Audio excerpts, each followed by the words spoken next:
السلام عليكم. هذه أحدث أخبار اليوم، وهذا عنوانها: مؤتمر يناقش الأمن الغذائي والمائي والطاقي.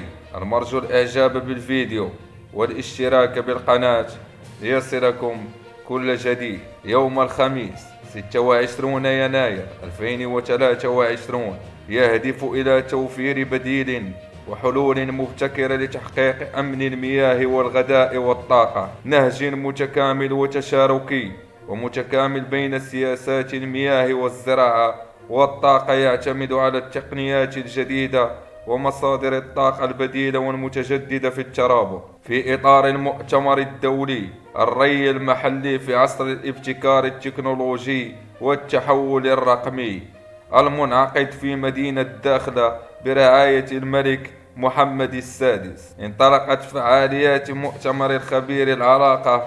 افتتحت الاجتماع الدكتورة أسمهان الوافي، كبير العلماء في منظمة الأغذية والزراعة للأمم المتحدة، وحضرها كبار المسؤولين في المنظمات الدولية المتخصصة، بالإضافة إلى مغاربة وأكاديميين من جميع أنحاء العالم والولايات المتحدة الأمريكية وسنغافورة والمملكة المتحدة والسويد وفرنسا. مديريون وباحثون مراكز البحوث الدولية في كل من الكوت ديفوار وإيطاليا والإمارات ومصر والمغرب يتبادلون الخبرات حول أنجح السبل للاستفادة من العصر الرقمي، ثورة تكنولوجية في الري الموضعي والحفاظ على المياه. وبحسب منسق المؤتمر الدكتور محمد بن صالح نيابة عن مجلس الجاليات المغربية بالخارج، فقد تم تنظيم المؤتمر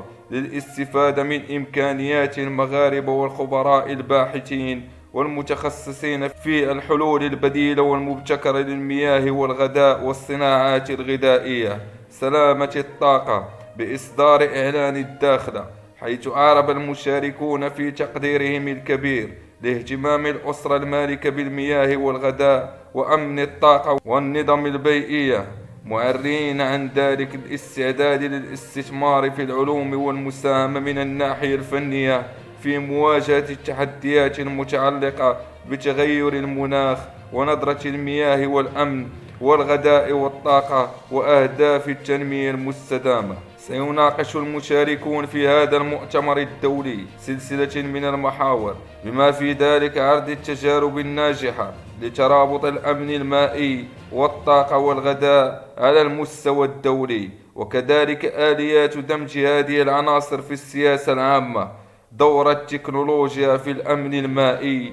الجدير بالذكر أن هذا المؤتمر تم تنظيمه من قبل المجلس المغربي للمجتمعات الخارجية بالتعاون مع المركز الدولي للبحوث الزراعية المتقدمة لمنطقة البحر الأبيض المتوسط، والجمعية الوطنية لتحسين العقارات والري والصرف والبيئة، ووزارة الزراعة والثروة السمكية، الشؤون البحرية والتنمية الريفية والمياه والغابات، واللجنة الدولية للري والصرف. توجت أعمال المؤتمر الدولي حول الري المحلي في عصر الابتكار التكنولوجي والتحول الرقمي. ومن أهم التوصيات الواردة في إعلان الداخلة حكومة المياه، وهي نهج متكامل بين المياه والغذاء والطاقة من خلال سياسات عامة ومتكاملة وأكثر نشاطا لتحقيق أمن المياه والغذاء والطاقة